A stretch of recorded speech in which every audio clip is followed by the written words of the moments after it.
नमस्कार ओडिशा शुभ सकाळ। आज दिन भितर राज्य तथा देश विदेशर अनेक गुड़े भल भल खबर आछि।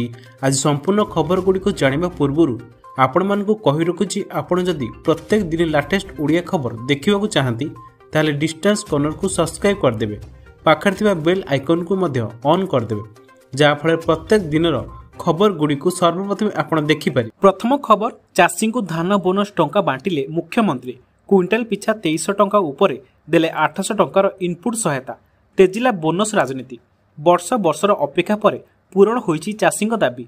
ओडिशार भातहांडी बरगड़ सोहेलारू चाषी को धानर इनपुट सहायता राशि बंटन करिसेंति मुख्यमंत्री मोहन चरण माझी। सोहेलार इच्छापाली पड़ियारे आयोजित विशाल चाषी समावेशर मंचरे 13 जन चाषी को बोनस टंका प्रदान करिसेंति।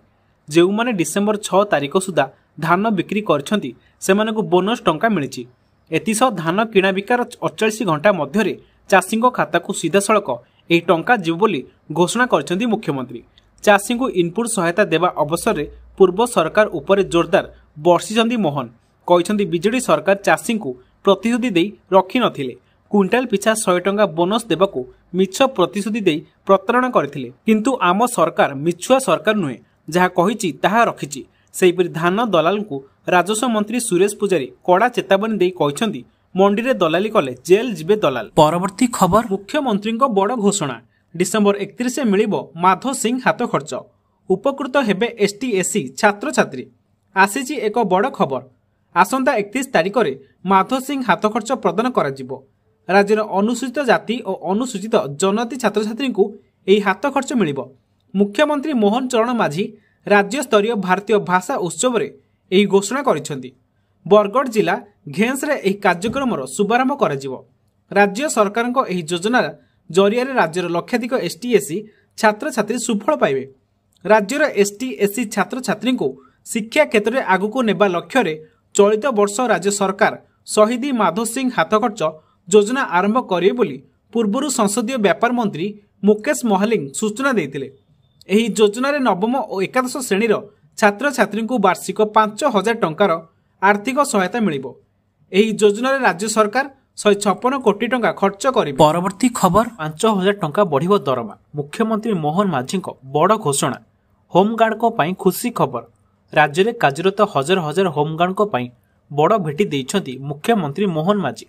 राज्य रे गृहरक्षी को पई खुशी खबर। खूब शीघ्र बढ़िबो कार्यरत गृहरक्षी दरमा।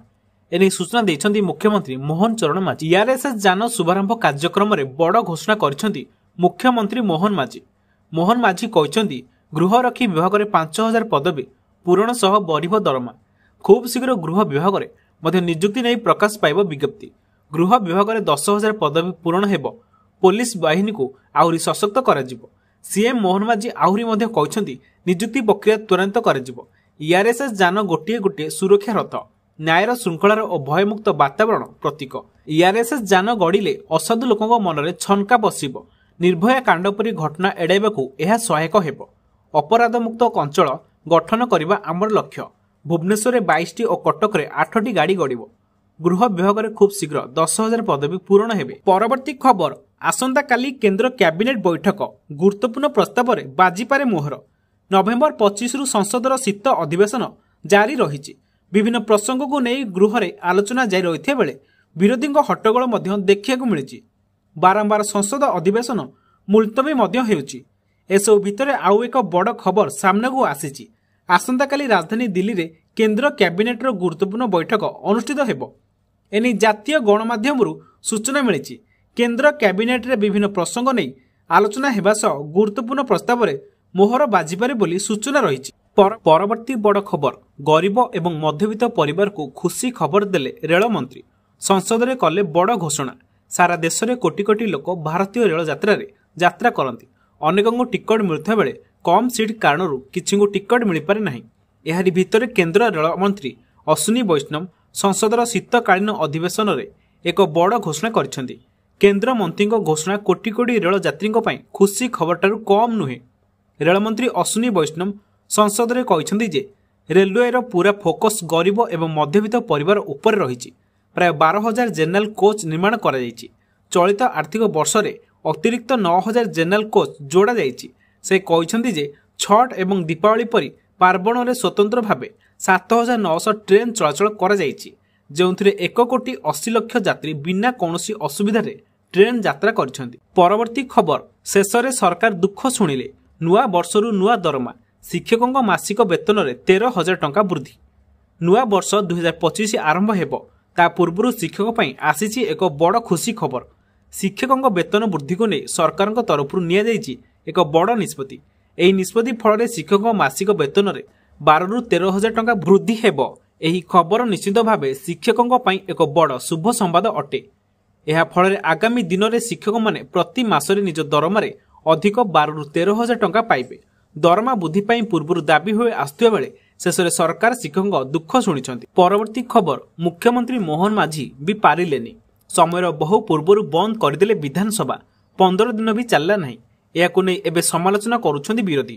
ପୂର୍ବରୁ ନବୀନ ସରକାରଙ୍କୁ ଗୃହ ଚଳାଇ ପାରୁନଥିବା ନେଇ ନିନ୍ଦା କରୁଥିଲେ। ହେଲେ ଏବେ ମୋହନ ସରକାର କୁହନ୍ତୁ ଅଧାରୁ କାହିଁକି ବନ୍ଦ କଲେ ଗୃହ? ସପ୍ତଦଶ ବିଧାନସଭାର ଦ୍ୱିତୀୟ ଅଧିବେଶନ ନଭେମ୍ବର 26 ତାରିଖରୁ ଆରମ୍ଭ ହୋଇଥିଲା। ଡିସେମ୍ବର 31 ତାରିଖ ପର୍ଯ୍ୟନ୍ତ ଚାଲିବ ବୋଲି ଧାର୍ଯ୍ୟ ହୋଇଥିଲା। ହେଲେ ଡିସେମ୍ବର 11 ତାରିଖ ହଠାତ୍ ବିଧାନସଭାକୁ ଅନିର୍ଦ୍ଦିଷ୍ଟ କାଳ ପର୍ଯ୍ୟନ୍ତ ମୁଲତବୀ କରିଦେଲେ ବାଚସ୍ପତି ଶ୍ରୀମତୀ ସୁରମା ପାଢ଼ୀ। ଏହାକୁ ନେଇ ବିରୋଧୀ ଏବେ ଖପା। ରାଜ୍ୟର ଅନେକ ଗୁରୁତ୍ୱପୂର୍ଣ୍ଣ ପ୍ରସଙ୍ଗ ଆଲୋଚନା ହେବାକୁ ଥିବା ବେଳେ ସରକାର ବିଧାନସଭାକୁ ବନ୍ଦ କରିଦେଇ ତାଙ୍କର ଅପାରଗତା ଦେଖାଇଥିବା କହୁଛନ୍ତି ବିରୋଧୀ। କେବଳ ସେତିକି ନୁହେଁ, ପୂର୍ବରୁ ନବୀନ ସରକାରଙ୍କ ସମୟରେ ଗୃହ ଆଗୁଆ ବନ୍ଦ ହେଲେ ନବୀନଙ୍କୁ ଅପାରଗ ବୋଲି କହି ବିଜେପି ଦେଖାଉଥିଲା। କହୁଥିଲା ରାଜ୍ୟର ଗୁରୁତ୍ୱପୂର୍ଣ୍ଣ ପ୍ରସଙ୍ଗକୁ ଗୃହକୁ ଆସିବାକୁ ଦେଉନାହାନ୍ତି ସରକାର। ହେଲେ ଆଜି କ'ଣ କଲେ ମୋହନ ସରକାର? ଏତେ ଦିନ ଆଗରୁ କାହିଁକି ବନ୍ଦ କଲେ ଗୃହ? ଏବେ କ'ଣ ରାଜ୍ୟର ଗୁରୁତ୍ୱପୂର୍ଣ୍ଣ ପ୍ରସଙ୍ଗ ଆଲୋଚନା ହେବାକୁ ନାହିଁ କି? ନା ସବୁ ସମସ୍ୟାର ସମାଧାନ କରିଦେଲେ ମୋହନ ସରକାର? ଏମିତି ପ୍ରଶ୍ନ ମୋହନଙ୍କ ପାରିବା ପଣିଆ ଉପରକୁ ଉଠିଛି। ପରବର୍ତ୍ତୀ ଖବର, ମିଶନ ଶକ୍ତିକୁ ନେଇ ବଡ଼ ବୟାନ ଦେଲେ ପ୍ରଭାତୀ ପରିଡ଼ା। ଆଜି ବି ଆନ୍ଦୋଳନରେ ମିଶନ ଶକ୍ତି ମହିଳା। 3 ଦିନ ହେଲା ଲୋୟର ପିଏମ୍ଜିରେ ଗର୍ଜୁଛନ୍ତି ମହିଳା। ମିଶନ ଶକ୍ତି ଅଧୀନରେ 6ଟି କ୍ୟାଡର କାମ କରୁଥିବା ସିଆର୍ପି, ଏମ୍ବିକେ, ପ୍ରାଣୀ ମିତ୍ର, କୃଷି ମିତ୍ର, ବ୍ୟାଙ୍କ ମିତ୍ର, ଏଲ୍ଏସ୍ପି ମାନେ 9 ମାସର ବକେୟା ଦରମା ଦାବିରେ ଲୋୟର ପିଏମ୍ଜିରେ ଧାରଣାରେ ବସି ରହିଛନ୍ତି। ତେବେ ଏହି ପ୍ରସଙ୍ଗକୁ ନେଇ ରାଜ୍ୟ ରାଜନୀତି ସରଗରମ ରହିଥିବା ବେଳେ ବିଧାନସଭା ଉଠୁଛି ପଡ଼ୁଛି। ଗତକାଲି ବିରୋଧୀ ଦଳ ନେତା ନବୀନ ପଟ୍ଟନାୟକ ବୟାନକୁ ନେଇ ରାଜନୀତିରେ ନିଆଁ ଲାଗିଥିବା ବେଳେ ଆଜି ଉପମୁଖ୍ୟମନ୍ତ୍ରୀ ପ୍ରଭାତୀ ପରିଡ଼ା ବଡ଼ ବୟାନ ଦେଇଛନ୍ତି। ସେ କହିଛନ୍ତି ଯେଉଁମାନେ ଆନ୍ଦୋଳନରେ ବସିଛନ୍ତି ସେମାନେ ମିଶନ ଶକ୍ତି ମହିଳା ନୁହନ୍ତି। ଏହି ପ୍ରସଙ୍ଗରେ ସରକାର ମୁକ ବସିବା ମିଛ। ସଚିବ, ରାଜ୍ୟ କମିଶନ ସମସ୍ତେ ସେମାନଙ୍କୁ ଭେଟିଛନ୍ତି। ସେମାନେ ଆନ୍ଦୋଳନରୁ ଉଠିଯିବେ ବୋଲି କହିଥିଲେ, କିନ୍ତୁ ଉଠିଲେ ନାହିଁ। ଏନେଇ ସରକାର ପଦକ୍ଷେପ ନେବେ। ତେବେ ଯେଉଁମାନେ ଆନ୍ଦୋଳନରେ ବସିଛନ୍ତି ସେମାନେ ମିଶନ ଶକ୍ତି ମହିଳା ନୁହନ୍ତି। ସେମାନେ ମିଶନ ଶକ୍ତିର କମ୍ୟୁନିଷ୍ଟ ଷ୍ଟାଫ୍, ଯେଉଁମାନଙ୍କର 5 ବର୍ଷର ଅବଧି ସରିଛି। ସେମାନେ ଦରମା ପାଇସାରିଛନ୍ତି। ଯେଉଁମାନଙ୍କର 5 ବର୍ଷ ପୂରିନି, ଦରମା ପାଇଁ ନଭେମ୍ବର 4ରୁ ନିର୍ଦ୍ଦେଶ ଦିଆଯାଇଛି ବୋଲି ପ୍ରଭାତୀ ପରିଡ଼ା କହିଛନ୍ତି। ପରବର୍ତ୍ତୀ ଖବର, ଏଥର ସବୁ ଓଡ଼ିଆରେ ମୁଖ୍ୟମନ୍ତ୍ରୀ ମୋହନ ଚରଣ ମାଝୀ କହିଲେ, ଇଂରାଜୀ ଭାଷା ଲିଙ୍କ ଲାଙ୍ଗୁଏଜ ହୋଇପାରେ, କିନ୍ତୁ ମାତୃଭାଷାର ବିକଳ୍ପ ହୋଇପାରିବ ନାହିଁ। ଆଜି ଲୋକସେବା ଭବନ କନଭେନସନ ସେଣ୍ଟର ଠାରେ ଆୟୋଜିତ ରାଜ୍ୟସ୍ତରୀୟ ଭାରତୀୟ ଭାଷା ଉତ୍ସବରେ ଯୋଗଦେଇ ମୁଖ୍ୟମନ୍ତ୍ରୀ ଶ୍ରୀ ମୋହନ ଚରଣ ମାଝୀ ଏହା କହିଛନ୍ତି। ମୁଖ୍ୟମନ୍ତ୍ରୀ କହିଥିଲେ ଯେ ଆଜିକାଲି ପିଲାମାନେ ଇଂରାଜୀ ଭାଷାକୁ ଯୋଗାଯୋଗର ଏକ ମାଧ୍ୟମ ଭାବେ ବ୍ୟବହାର ନକରି ଇଂରାଜୀ କହିବାକୁ ଏକ ଫ୍ୟାସନ ଭାବେ ଗ୍ରହଣ କରୁଛନ୍ତି। ଇଂରାଜୀ ମିଡିୟମରେ ପଢୁଥିବା ଅନେକ ଛାତ୍ରଛାତ୍ରୀ ଓଡ଼ିଆ ଭାଷା ପଢ଼ିବାରେ ଅକ୍ଷମ। ଏହା ଦୁଃଖର ବିଷୟ। ଇଂରାଜୀ ଓ ହିନ୍ଦୀ ଆମ ପାଇଁ ଏକ ଲିଙ୍କ ଲାଙ୍ଗୁଏଜ ହୋଇପାରେ, କିନ୍ତୁ ଏହା କେବେ ଆମ ମାତୃଭାଷାର ବିକଳ୍ପ ହୋଇପାରିବ ନାହିଁ। ତେଣୁ ରାଜ୍ୟ ସରକାର ଓଡ଼ିଆ ଭାଷାର ବ୍ୟବହାର ଉପରେ ଗୁରୁତ୍ୱ ଦେଇ କାମ ଆରମ୍ଭ କରିଛନ୍ତି। ସରକାରୀ ଫାଇଲକୁ ଓଡ଼ିଆ ଭାଷାରେ କରିବା ପାଇଁ ଦୃଢ଼ ନିର୍ଦ୍ଦେଶ ଦିଆଯାଇଛି। ଅନେକ ବିଭାଗରେ ଓଡ଼ିଆ ଭାଷାରେ ଫାଇଲ କାମ ଆରମ୍ଭ ମଧ୍ୟ ହେଲାଣି ବୋଲି ମୁଖ୍ୟମନ୍ତ୍ରୀ କହିଥିଲେ। ପରବର୍ତ୍ତୀ ଖବର, ମୁଖ୍ୟମନ୍ତ୍ରୀଙ୍କ ବଡ଼ ଘୋଷଣା, ଡିସେମ୍ବର 31 ମିଳିବ ମାଧ ସିଂ ହାତ ଖର୍ଚ୍ଚ। ଉପକୃତ ହେବେ ST SC ଛାତ୍ରଛାତ୍ରୀ। ଆସିଛି ଏକ ବଡ଼ ଖବର। ଆସନ୍ତା 31 ତାରିଖରେ ମାଧ ସିଂ ହାତ ଖର୍ଚ୍ଚ ପ୍ରଦାନ କରାଯିବ। ରାଜ୍ୟର ଅନୁସୂଚିତ ଜାତି ଓ ଅନୁସୂଚିତ ଜନଜାତି ଛାତ୍ରଛାତ୍ରୀଙ୍କୁ ଏହି ହାତ ଖର୍ଚ୍ଚ ମିଳିବ। ମୁଖ୍ୟମନ୍ତ୍ରୀ ମୋହନ ଚରଣ ମାଝୀ ରାଜ୍ୟସ୍ତରୀୟ ଭାରତୀୟ ଭାଷା ଉତ୍ସବରେ ଏହି ଘୋଷଣା କରିଛନ୍ତି। ବରଗଡ଼ ଜିଲ୍ଲା ଘେଁସରେ ଏହି କାର୍ଯ୍ୟକ୍ରମର ଶୁଭାରମ୍ଭ କରାଯିବ। ରାଜ୍ୟ ସରକାରଙ୍କ ଏହି ଯୋଜନା ଜରିଆରେ ରାଜ୍ୟର ଲକ୍ଷାଧିକ ST SC ଛାତ୍ରଛାତ୍ରୀ ସୁଫଳ ପାଇବେ। ରାଜ୍ୟର ST SC ଛାତ୍ରଛାତ୍ରୀଙ୍କୁ ଶିକ୍ଷା କ୍ଷେତ୍ରରେ ଆଗକୁ ନେବା ଲକ୍ଷ୍ୟରେ ଚଳିତ ବର୍ଷ ରାଜ୍ୟ ସରକାର ଶହୀଦ ମାଧ ସିଂ ହାତ ଖର୍ଚ୍ଚ ଯୋଜନା ଆରମ୍ଭ କରିବେ ବୋଲି ପୂର୍ବରୁ ସଂସଦୀୟ ବ୍ୟାପାର ମନ୍ତ୍ରୀ ମୁକେଶ ମହାଲିକ ସୂଚନା ଦେଇଥିଲେ। ଏହି ଯୋଜନାରେ ନବମ ଓ ଏକାଦଶ ଶ୍ରେଣୀର ଛାତ୍ରଛାତ୍ରୀଙ୍କୁ ବାର୍ଷିକ 5,000 ଟଙ୍କାର ଆର୍ଥିକ ସହାୟତା ମିଳିବ। ଏହି ଯୋଜନାରେ ରାଜ୍ୟ ସରକାର 156 କୋଟି ଟଙ୍କା ଖର୍ଚ୍ଚ କରିବେ। ପରବର୍ତ୍ତୀ ଖବର, କରୋନାରେ ମୃତ କନେଷ୍ଟବଳ ପତ୍ନୀକୁ ମିଳିବ 50 ଲକ୍ଷ ଟଙ୍କା। ହାଇକୋର୍ଟଙ୍କ ନିର୍ଦ୍ଦେଶ। ଡ୍ୟୁଟିରେ ଥାଇ କରୋନା ସଂକ୍ରମିତ ହେବା ସହିତ ପ୍ରାଣ ହରାଇଥିବା ପୁଲିସ କନେଷ୍ଟବଳ ବିଧବା ପତ୍ନୀକୁ 6 ମାସ ଭିତରେ 50 ଲକ୍ଷ ଟଙ୍କା ଅନୁକମ୍ପା ମୂଳକ ସହାୟତା ରାଶି ପ୍ରଦାନ ପାଇଁ ହାଇକୋର୍ଟ ନିର୍ଦ୍ଦେଶ ଦେଇଛନ୍ତି। ଏଥିସହିତ ଆବେଦନକାରୀଙ୍କୁ ସ୍ୱତନ୍ତ୍ର ପରିବାର ପେନସନ ପ୍ରଦାନ କରାଯିବ ବୋଲି ହାଇକୋର୍ଟ କହିଛନ୍ତି। ଅନୁକମ୍ପା ମୂଳକ ସହାୟତା ରାଶି ପେନସନ ପ୍ରଦାନ ପ୍ରସଙ୍ଗରେ ତ୍ୱରିତ ପଦକ୍ଷେପ ଗ୍ରହଣ କରିବାକୁ ଗୃହ ବିଭାଗ ଅତିରିକ୍ତ ମୁଖ୍ୟ ସଚିବ, ପୋଲିସ ଡିଜି ଓ ଅନୁଗୁଳ ଏସ୍ପିଙ୍କୁ ହାଇକୋର୍ଟ ନିର୍ଦ୍ଦେଶ ଦେଇଛନ୍ତି। ପରବର୍ତ୍ତୀ ଖବର, ପୂର୍ବ ସରକାର କିଣିଥିବା 400 ବୋଲେରୋ ବିଜେପି ଅମଳରେ ଖତ ଖାଉଛି। ଟିକସଦାତାଙ୍କ ଟଙ୍କା କେମିତି ନଷ୍ଟ କରାଯାଉଛି ତାର ଜ୍ୱଳନ୍ତ ଉଦାହରଣ ସାମ୍ନାକୁ ଆସିଛି। ଜରୁରୀ ସେବାରେ ଲାଗିଥିବା 400ଟି ମହିନ୍ଦ୍ରା ବୋଲେରୋ ଏସ୍ୟୁଭି ଏବେ ଖତ ଖାଉଛି। ସେଗୁଡ଼ିକ ଛତିଶଗଡ଼ ଦୁର୍ଗ ଜିଲ୍ଲାରେ ଥିବା ସୁରକ୍ଷା କର୍ମୀ ତୃତୀୟ ବାଟାଲିୟନ ପଡ଼ିଆରେ ଅଳିଆ ହୋଇ ବର୍ଷରୁ ଅଧିକ ଦିନ ହେବ ପଡ଼ି ରହିଛି। ରାଜ୍ୟର ଜରୁରୀକାଳୀନ ସେବାକୁ 22 ସହରରେ ଅଧିକ ତ୍ୱରାନ୍ୱିତ କରିବାକୁ ଗତବର୍ଷ ଏଗୁଡ଼ିକ କିଣାଯାଇଥିଲା। ଲୋକଙ୍କୁ ହସ୍ପିଟାଲ ନେବାଠାରୁ ବିପର୍ଯ୍ୟୟର ମୁକାବିଲା ବେଳେ ବୋଲେରୋର ବ୍ୟବହାର ହୋଇଥାନ୍ତା। କଂଗ୍ରେସ ନେତୃତ୍ୱାଧୀନ ଭୂପେଶ ବଘେଲ ସରକାର ଏହାକୁ କିଣିଥିଲେ। ହେଲେ କଂଗ୍ରେସ ସରକାର କ୍ଷମତାରୁ ହଟିବା ପରେ ବିଜେପି ବର୍ଷରୁ ଅଧିକ ସମୟ ହେଲା ସରକାର ରହିଛି, କିନ୍ତୁ ସରକାରୀ ଟଙ୍କାରେ କିଣା ହୋଇଥିବା 400 ବୋଲେରୋ ବ୍ୟବହାର ଏଯାଏଁ ହୋଇପାରୁନାହିଁ। ସେଗୁଡ଼ିକ ଏବେ ନଷ୍ଟ ହେବା ସ୍ଥିତିକୁ ଚାଲି ଆସିଲାଣି। ସବୁଠାରୁ ଗୁରୁତ୍ୱପୂର୍ଣ୍ଣ କଥା ହେଲା, ଏମର୍ଜେନ୍ସି ସେବା ପାଇଁ ଆସିଥିବା ଗାଡ଼ିଗୁଡ଼ିକ ଖତ ଖାଉଥିବା ବେଳେ ଅନ୍ୟପଟେ ଲୋକଙ୍କୁ ଗାଡ଼ି ଅଭାବରୁ ଠିକ୍ ଭାବେ ସେବା ମିଳିପାରୁନାହିଁ। ପରବର୍ତ୍ତୀ ଖବର, ଗର୍ଭବତୀଙ୍କୁ ଗୁଳି କରି ହତ୍ୟା। ସୁନ୍ଦରଗଡ଼ ଜିଲ୍ଲା ବଣାଇର ଟିକାୟତପାଲି ଥାନା ଝିର୍ଡାପାଲିରେ ଜଣେ ଗର୍ଭବତୀଙ୍କୁ ଗୁଳି କରି ହତ୍ୟା କରାଯାଇଛି। ଗତକାଲି ବିଳମ୍ବିତ ରାତିରେ କିଛି ଦୁର୍ବୃତ୍ତ ତାଙ୍କୁ ଗୁଳି କରିଥିବା ଅଭିଯୋଗ ହୋଇଛି। ପୋଲିସ ଘଟଣାର ତଦନ୍ତ କରୁଛି। ମୃତ ମହିଳାଙ୍କ ନାମ ସୀମାମୟୀ ବେହେରା। ତାଙ୍କୁ ପ୍ରାୟ 30 ବର୍ଷ ହୋଇଥିଲା। ସେ 7 ମାସର ଗର୍ଭବତୀ ଥିଲେ। ମୃତ ମହିଳାଙ୍କ ପରିବାର ଲୋକଙ୍କ ଅଭିଯୋଗ ଅନୁଯାୟୀ ଗତକାଲି ରାତି ପ୍ରାୟ 12:50ରେ କେହି ସେମାନଙ୍କ ଘରର କବାଟ ବାଡ଼େଇଥିଲେ। ଏହା ଶୁଣି ସୀମା କବାଟ ଖୋଲି ଦେଇଥିଲେ। ସେ କବାଟ ଖୋଲିବା ମାତ୍ରେ 2 ଜଣ ଦୁର୍ବୃତ୍ତ ତାଙ୍କ ବେକରୁ ସୁନା ଚେନ୍ ଟାଣି ନେଇଥିଲେ। ତେଣୁ ସେ ଜୋରରେ ପାଟି କରିଥିଲେ। ଏହା ଦେଖି ଦୁର୍ବୃତ୍ତ ଦ୍ୱୟଙ୍କ ମଧ୍ୟରୁ ଜଣେ ତାଙ୍କ ଉପରକୁ ଗୁଳି କରିଦେଇଥିଲେ। ତାପରେ ସେମାନେ ଦୌଡ଼ି ପଳାଇଥିଲେ। ଗୁଳିଟି ସୀମାଙ୍କ ଛାତିର ବାମ ପଟେ ବାଜିଥିଲା। ପରିବାର ଲୋକେ ତାଙ୍କୁ ବଣାଇ ଡାକ୍ତରଖାନାକୁ ନେଇଯାଇଥିଲେ। ତେବେ ସେଠାରେ ଡାକ୍ତର ତାଙ୍କୁ ମୃତ ଘୋଷଣା କରିଥିଲେ। ଡାକ୍ତରଖାନାରେ ପହଞ୍ଚିବା ପୂର୍ବରୁ ତାଙ୍କର ମୃତ୍ୟୁ ଘଟିଥିଲା। ପରବର୍ତ୍ତୀ ଖବର, ଖୁବ୍ ଶୀଘ୍ର ଶ୍ରୀମନ୍ଦିର ଜଗିବେ ସ୍ୱତନ୍ତ୍ର ବାଟାଲିୟନ। ସିଧା ନିଯୁକ୍ତି ପାଇବେନି ସୁରକ୍ଷା ବାହିନୀ। ବିଶ୍ୱ ପ୍ରସିଦ୍ଧ ଶ୍ରୀ ଜଗନ୍ନାଥ ମନ୍ଦିରର ସୁରକ୍ଷା ବ୍ୟବସ୍ଥା ଅଧିକ ମଜବୁତ ହେବ। ରାଜ୍ୟ ସରକାର ଏଥିପାଇଁ ପଦକ୍ଷେପ ନେଉଥିବା ବେଳେ ଖୁବ୍ ଶୀଘ୍ର ଶ୍ରୀମନ୍ଦିର ସୁରକ୍ଷା ପାଇଁ ସ୍ୱତନ୍ତ୍ର ବାଟାଲିୟନ ମୁତୟନ ହେବେ। ଏନେଇ ସୂଚନା ଦେଇଛନ୍ତି ଆଇନ ମନ୍ତ୍ରୀ ପୃଥ୍ୱୀରାଜ ହରିଚନ୍ଦନ। ଏନେଇ ମନ୍ତ୍ରୀ କହିଛନ୍ତି, ଶ୍ରୀମନ୍ଦିରରେ ସ୍ୱତନ୍ତ୍ର ବାଟାଲିୟନ ପାଇଁ ପୋଲିସ ବିଭାଗରୁ ସୁରକ୍ଷା କର୍ମୀଙ୍କୁ ନିଆଯିବ। ଏଥିସହିତ ଖୁବ୍ ଶୀଘ୍ର ଜଗନ୍ନାଥ ମନ୍ଦିର ପୋଲିସ ବା ଜେଟିପି ନିଯୁକ୍ତି ହେବେ। ବାଟାଲିୟନରେ ଯେତିକି ସୁରକ୍ଷା କର୍ମୀ ଓ ପୋଲିସ ଆଗରୁ ରହୁଥିଲେ ସେତିକି ରହିବେ। ଶ୍ରୀମନ୍ଦିର ଅଭ୍ୟନ୍ତରୀଣ ଏବଂ ବାହାର ସୁରକ୍ଷା ଆମ ସମସ୍ତଙ୍କ ଦାୟିତ୍ୱ ବୋଲି ମନ୍ତ୍ରୀ କହିଛନ୍ତି। ପରବର୍ତ୍ତୀ ଖବର, ଇ-କେୱାଇସି ଦ୍ୱାରା ଧରାପଡ଼ିଲେ ଲକ୍ଷାଧିକ ମୃତକ। ରାଜ୍ୟ ସରକାରଙ୍କ ଇ-କେୱାଇସି ପ୍ରକ୍ରିୟାରେ ଲକ୍ଷାଧିକ ମୃତ ବ୍ୟକ୍ତିଙ୍କୁ ଚିହ୍ନଟ କରାଯାଇଛି।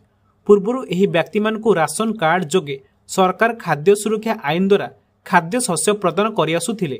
ଏବେ କାର୍ଡ ଯାଞ୍ଚ ପ୍ରକ୍ରିୟା ଦ୍ୱାରା ଏହି ମୃତକଙ୍କୁ ବାଦ ଦେବା ଲାଗି ସରକାର ପ୍ରକ୍ରିୟା ଆରମ୍ଭ କରିଛନ୍ତି। ବିଧାନସଭାରେ ବିଧାୟକ ଅମରେନ୍ଦ୍ର ଦାସଙ୍କ ଦ୍ୱାରା ଅଣାଯାଇଥିବା ପ୍ରଶ୍ନର ଉତ୍ତର ଦେଇ ଖାଦ୍ୟ ଯୋଗାଣ ଓ ଖାଉଟି କଲ୍ୟାଣ ମନ୍ତ୍ରୀ କୃଷ୍ଣଚନ୍ଦ୍ର ପାତ୍ର କହିଛନ୍ତି, ସରକାର ଏବେ ସୁଦ୍ଧା 177,068 ଜଣ ମୃତ ବ୍ୟକ୍ତିଙ୍କୁ ଚିହ୍ନଟ କରିଛନ୍ତି। ସେମାନଙ୍କୁ ଖାଦ୍ୟ ସୁରକ୍ଷା ଯୋଜନା ହିତାଧିକାରୀ ତାଲିକାରୁ ବାଦ ଦେଇଛନ୍ତି। ଖାଲି ହୋଇଥିବା ଏମାନଙ୍କ ସ୍ଥାନରେ ସମାନ ସଂଖ୍ୟକ ଯୋଗ୍ୟ ପ୍ରବାସୀ ଶ୍ରମିକଙ୍କୁ ସାମିଲ କରାଯାଇଛି। ସୁପ୍ରିମକୋର୍ଟଙ୍କ ନିର୍ଦ୍ଦେଶ ଅନୁସାରେ ସରକାର ଏହି କାର୍ଯ୍ୟ ହାତକୁ ନେଇଛନ୍ତି। ପରବର୍ତ୍ତୀ ଖବର, ରାଜ୍ୟରେ 23ଟି ସଂସ୍ଥା ଦେଉନାହାନ୍ତି ବିଦ୍ୟୁତ ବିଲ୍। ବକେୟା ବିଲ୍କୁ ଛାଡ଼ କରିଦେଇଛନ୍ତି ପୂର୍ବ ବିଜେଡି ସରକାର। ବିଦ୍ୟୁତ କମ୍ପାନୀମାନେ ଗରିବ ଗୁରୁବାଙ୍କ ଉପରେ ବିଦ୍ୟୁତ ବିଲ୍ ନେଇ କୋଡମାଡ଼ ହେଉଥିବା ବେଳେ ବଡ଼ ବଡ଼ିଆଙ୍କ କିନ୍ତୁ ମାଫ୍ କରିଦେଉଛନ୍ତି। ପୂର୍ବ ବିଜେଡି ସରକାର ପ୍ରିୟାପତି ତୋଷଣ ଯୋଗୁଁ 14ଟି ସଂସ୍ଥାର କୋଟି କୋଟି ଟଙ୍କା ବିଦ୍ୟୁତ ବିଲ୍ ଛାଡ଼ କରାଯାଇଛି। ଗୃହରେ ଏହାର ଗୁମର ଖୋଲିଛନ୍ତି ଉପମୁଖ୍ୟମନ୍ତ୍ରୀ କେ.ବି. ସିଂହଦେଓ। ମନ୍ତ୍ରୀଙ୍କ ତଥ୍ୟ ଅନୁସାରେ ରାଜ୍ୟର 23ଟି ସଂସ୍ଥା ଏଯାଏଁ ଦେଇନାହାନ୍ତି ବିଦ୍ୟୁତ ବିଲ୍। ଏସବୁ ସଂସ୍ଥା ଉପରେ ବାକି ପଡ଼ିଛି 1,097 କୋଟିର ବକେୟା।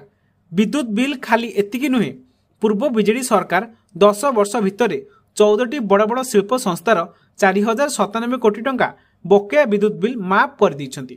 ଏସବୁ ସଂସ୍ଥା ମଧ୍ୟରେ ରହିଛି ଜିନ୍ଦଲ, ବେଦାନ୍ତ ପରି ଶିଳ୍ପ ସଂସ୍ଥା जिंदल 285 कोटी टंका बाकी रखिथिया बेले विजा स्टील जाजपुर 247 कोटी टंका, जीएमआर कमंगाल एनर्जी 169 कोटी टंका, माइथन इस्पात निगम लिमिटेड 84 कोटी टंका बकेया रखिछंती। परवर्ती खबर, चाकरी पाइबा खुशी रे पार्टी सारी फेरुथिले, दुर्घटना रे चलीगला 4 जनक जीवन।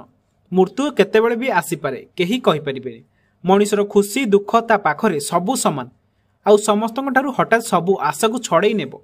एभली एक घटना घटिची महाराष्ट्र बीड जिले में।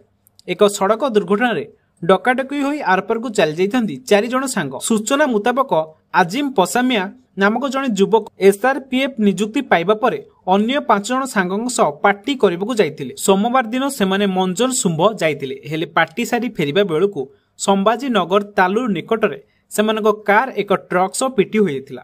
फले घटनास्थल में 3 जनकर सांगकर मृत्यु होइते बेले हस्पिटाल रे अन्य जणे सांगर मृत्यु होइथिला। एबे भी आउ 2 जण सांगक अवस्था गुरुतर थिबा जणा पड़िछि। परवर्ती खबर, बढ़िला 108 आम्बुलांस कंपनी और कर्मचारी विवाद, राज्यव्यापी रोगी सेवा बाधा प्राप्त, स्थायी नियुक्ति सांगकू समान काम को समान दरमा दाबी। मंगलवार ठारू जीपीएस बटन ऑफ करे ऑफरोड मोड रे गाड़ी चलाइबाकू निष्पत्ति नेइछंती 108 आम्बुलांस कर्मचारी। फल राज्यव्यापी रोगी सेवा बाधाप्राप्त होइछि। अन्य पटे ऑफरोड मोड रे सेवा देबाकू अमंग हेउथिबा आम्बुलांस सेवा जोगाउथिबा कंपनी पूर्वरु मध्य समान काम को समान दरमा नै जीपीएस बटन बंद कराउथिबा बेले दाबी पूर्ण होई नै। पुणी थरे एभली पंथा आपणाई आम्बुलांस कर्मचारी माने अभिनव उपाय रे आंदोलन को ओल्हाइछंती। भुवनेश्वर, मालकानगिरी, केन्द्रापड़ा समेत विभिन्न स्थान रे एहार प्रभाव देखिବାକୁ मिली। परवर्ती खबर, पूर्व सरकार किणिथिबा 400 बोलेरो बीजेपी अमल रे खत खाउची। टिकसदातांक टंका केमिति नष्ट करा जाउची तार ज्वलंत उदाहरण सामने को आसी। जरूरी सेवार लागिथिबा 400टी महिंद्रा बोलेरो एसयूवी एबे खत खाउची। सेगुड़िक छत्तीसगढ़ दुर्ग जिले में थिबा सुरक्षा कर्मी 3य बाटालियन पड़िया अलिया होई वर्षरु अधिक दिन हेब पड़ी रही।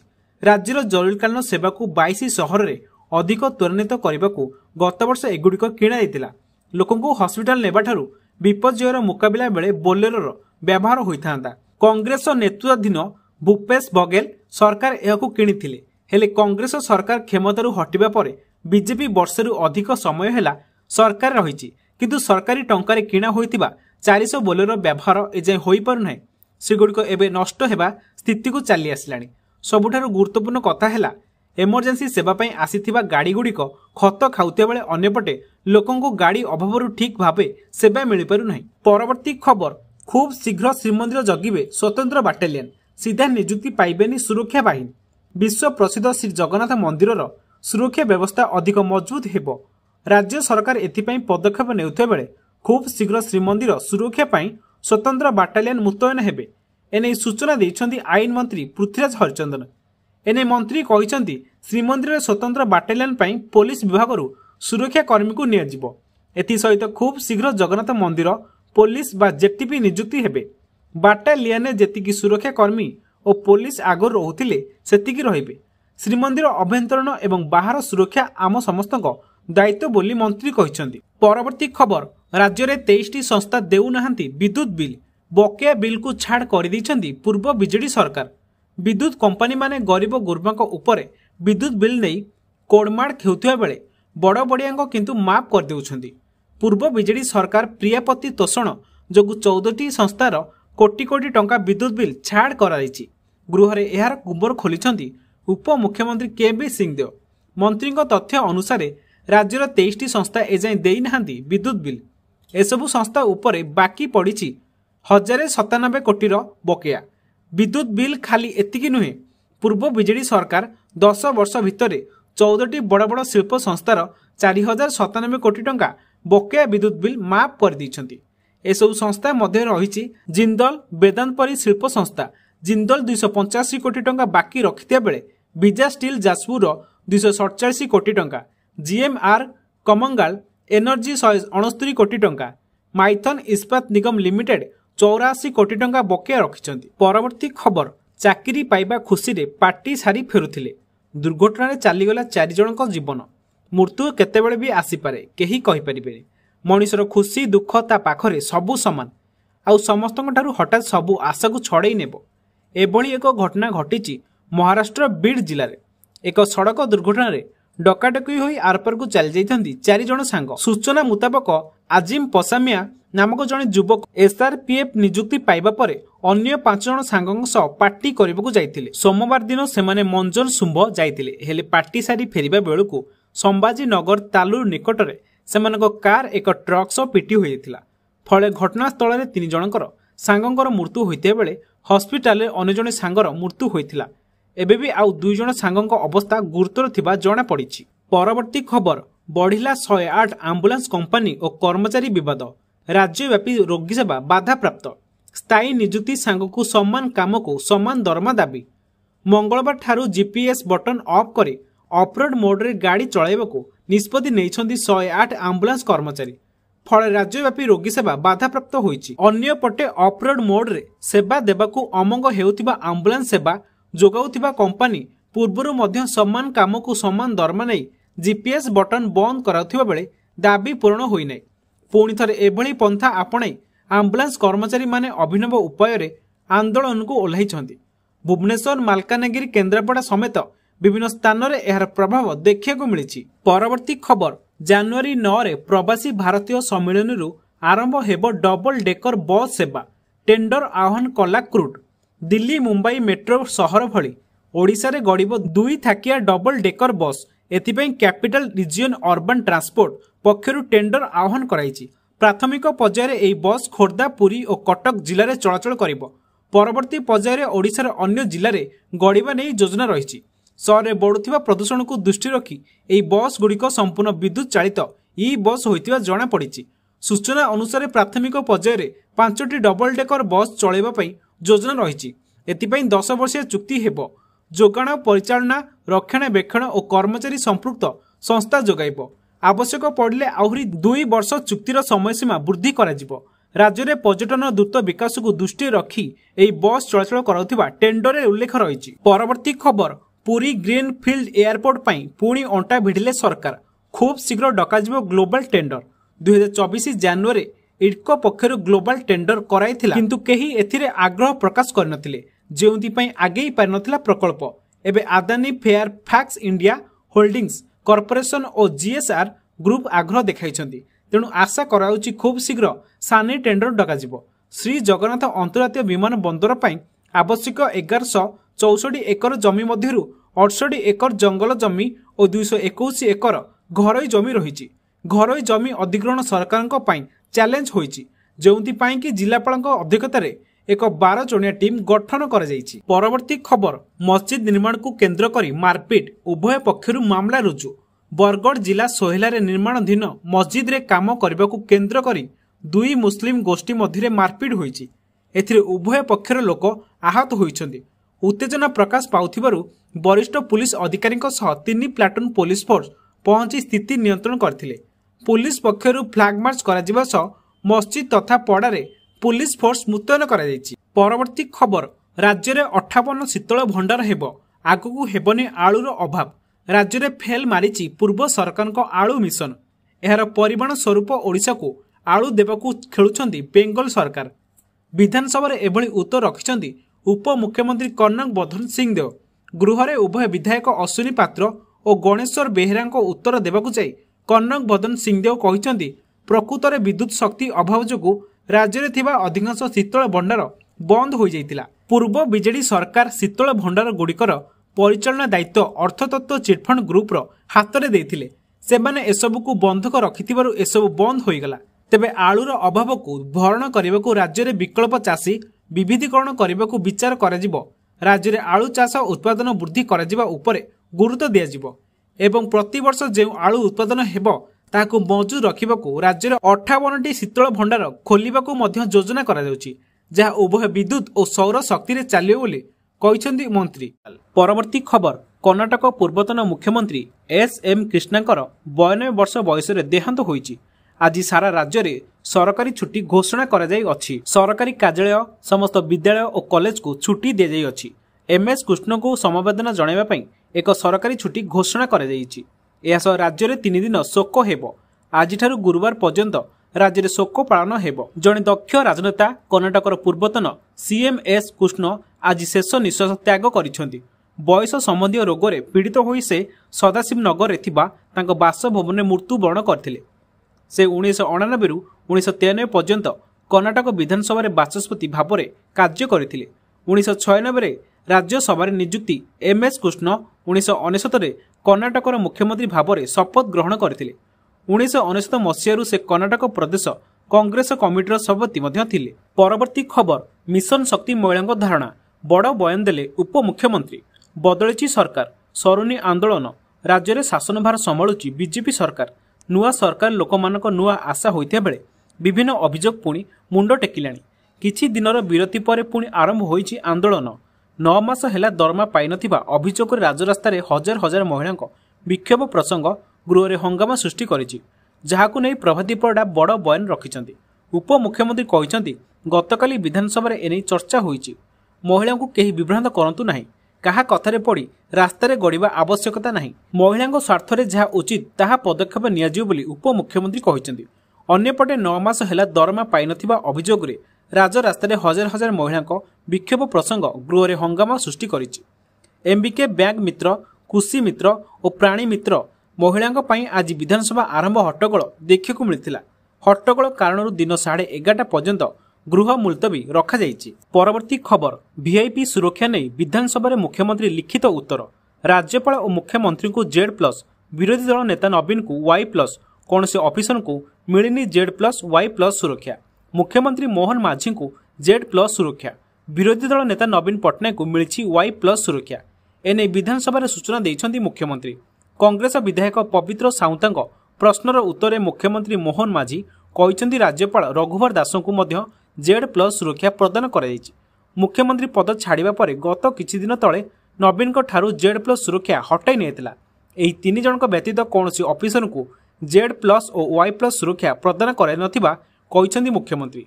सेहिभଳି राज्यर केउ केउ मामला रे तदंत FBI, CBI और ED भली संस्था करुछन्ति से बाबदरे तथ्य संग्रह चलथिबा नै लिखित उत्तर स्पष्ट करिछन्ति मुख्यमंत्री। परवर्ती खबर नुआ नियम आनिबे केंद्र सरकार। एणिकी 5 वर्ष नुहे 4 वर्ष चाकरी कला परे ग्राच्युटी पाइबे कर्मचारी। सरकारी कर्मचारी पई आसीछि एक खुशी खबर। आगामी नुआ वर्ष आसुथिबा बेले एही अवसर कर्मचारी को मिली पारे एक बड़ उपहार। साधारण भावे कर्मचारी माने 5 वर्ष ताठारू अधिक वर्ष चाकरी कला परे सेमाने ग्राच्युटी पाइबाकू हकदार होइथांती। कर्मचारी प्रोविडेंट फंड भली ग्राच्युटी रे मध्य कंपनी और कर्मचारी अंशधन रही है। कर्मचारी अवसर पर सरकार सेमानकू एक बड़ सुविधा देवाक योजना करिसेंति। सूचना मुताबक कर्मचारी माने 5 वर्ष बा ताठारू अधिक समय चाकरी करिबा परे ग्राच्युटी पाइबाकू हकदार हेउतिबा बेले एही नियम रे एबे परिवर्तन होई पारे। सरकार एही अवधि को 1 वर्ष ह्रास करिबाकू योजना करथिबा चर्चा होईछि। जदि एही नियम केंद्र सरकार लागू करंती तेबे एहा द्वारा कोटी कोटी कर्मचारी विशेष भावे उपकृत होई पारंती। अधिकांश कर्मचारी निजर चाकरी जीवन समाप्त पर ग्राच्युटी अर्थ नेबाकू पसंद करथिबा बेले यह सेमानकू अधिक लाभ प्रदान करिपारे। परवर्ती खबर आयुष्मान योजना रे शामिल हेबाकू हेले कोन करिबाकू हेबो। आम सरकारक तरफरु असहाय गरीबों पई विभिन्न योजना कराइछि। मुख्यतः केही भारतीय भोकिला रहिबे नाही कि केही स्वास्थ्य समस्या को नै मृत्युवरण करिबे नाही। एही लक्ष्य नै केंद्र सरकारक तरफरु मागणा राशन सामग्री जोगाण तथा आयुष्मान भारत योजनार प्रचलन करा जायछि। आयुष्मान योजना हिताधिकारी को 5 लाख जाए मागणा स्वास्थ्य सेवार व्यवस्था रही। आयुष्मान भारत योजना लाभ उठाइबा पई किछि दिशा निर्देश रही। एही जन हिताधिकारी योजना समस्ते सामिल होई परिबे नाही। एथिपई रही विशेष विधि व्यवस्था। एही कैटेगरी को मैच करिपाले व्यक्ति आयुष्मान योजना सामिल होई परिबे। आयुष्मान भारत योजना अंतर्गत फेब्रुआरी 2024 पूर्व राशन कार्ड करथिबा कार्डधारी एही योजना सामिल होई परिबे। किंतु एथिरे एबे बहु परिवर्तन कर जायछि। जेमिति लक्ष लक्ष लोक तार फायदा पाई परिबे। नुआ नियम मुताबक एबे मार्च 2025 पर राशन कार्ड करथिबा व्यक्ति आयुष्मान कार्ड पई आवेदन करि परिबे। एथिपई निज निज जिला गुड़िकरे जिला समन्वय अधिकारी निकट में दरखास्त दाखल करेंगे। परवर्ती खबर निर्माणाधीन पानीय जल प्रकल्प परिदर्शन कले जिलापाल।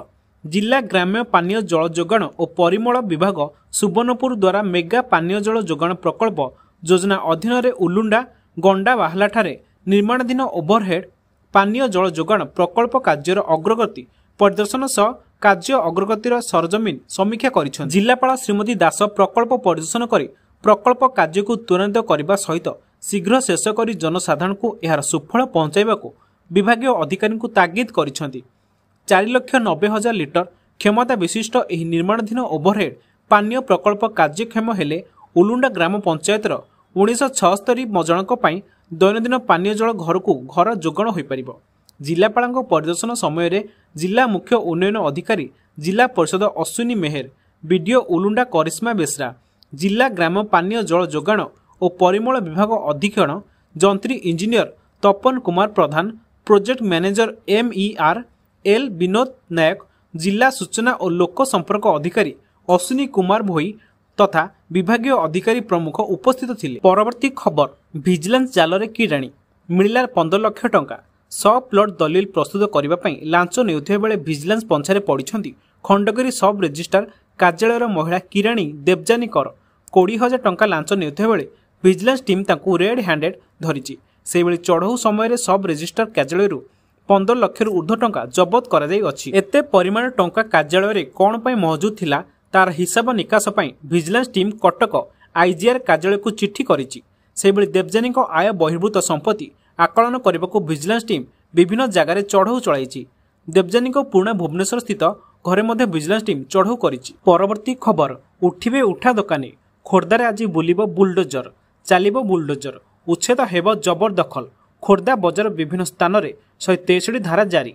आईन श्रृंखला परिस्थिति उपजिबा आशंका व्यापक पुलिस फोर्स मुतयन होइछि। खोर्धा सहरर सौंदर्यकरण, रास्ता प्रशस्तीकरण और ट्राफिक समस्यार समाधान पाई एही जबरदखल उच्छेद करा जिवो। एथिपाई आलाहाबाद बैंक ठारू उपजिलापाल कार्यालय, पुणा ट्राफिक छक ठारू नुआ लक्ष्मी बस स्टाण्ड जाए कटकणा लागू करा जाई सर्वसाधारण प्रवेश उपरे कटकणा लगाइछन्ति। निर्वाही अधिकारी चिठी क्रमे तहसिलदार एही अंचल रे कटकणा जारी करिछन्ति। पौर प्रशासन पक्षरु परिबा, फल और अन्य व्यवसायी मानकु उच्छेद करा जाई अन्यत्र थैथान करा जिबाकू दाबी व्यवस्था करा जाई अछि। उपजिलापाल खोर्धा तहसिलदार समेत बेगुनिया तहसिलदार तापस कुमार बिसी, खोर्धा असिस्टेंट तहसिलदार डी गोपाल रेड्डी और पंकज बासिनी भंज एवं AK दास को मजिस्ट्रेट भाव नियुक्ति दी। सेपटे व्यवसायी निर्माण होइतिबा भेंडिंग जोन संपूर्ण होई नथिबा बेले एहाको नै उत्तेजना आशंका करा जायछि। स्थिति नियंत्रण पाई व्यापक पुलिस फोर्स मुतयन होइछन्ति। परवर्ती खबर, ओडिशा रे 2 रेल फ्लाईओवर पाई रेल मंत्रालय 509 कोटी मंजूर। राज्य में रेल भित्तिभूमि सुदृढ़ करने को 509 कोटी मंजूर करछन्ति रेल मंत्रालय।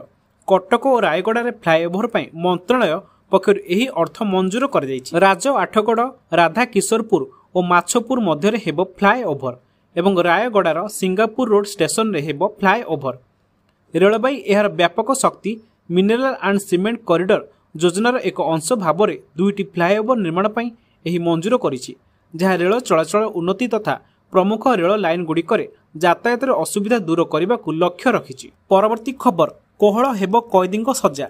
जेल प्रतिष्ठा दिवस रे जेल विभाग पक्षरु एही बड़ निष्पत्ति निया जायछि। 400 कैदी कोहल हेब सजा। जेल डीजींग दक्षता बल रे राज्यर 87 जेल रे थिबा 400 रु अधिक कैदी सजा कम हेबाकू जाउछि। जेल उत्तम आचरण प्रदर्शन करि आसुथिबा कैदी मानक सजा कोहल करा जिवो। मुक्ति पाइबाकू जाउथिबा कैदी मानक भितरे किछि कैदी आजीवन सजा भोगुथिबा बेले आउ किछि 1 वर्ष कारादंड रे दंडित होइतिले। जेल मैनुअल रूल अनुसार कैदी मानक सजा कोहल करिबार क्षमता जेल डीजींग रहिछि। उत्तम व्यवहार प्रदर्शन क्षेत्र में जेल डीजी तांको क्षमता प्रयोग करी 60 दिन सजा कमाई पारिबे। सेहिपरि जेल अधीक्षक 7 दिन कारादंड कोहल करि पारिबे। एथिपई कैदींकर वर्षकर आचरण उपरे निरीक्षण कराजिबो।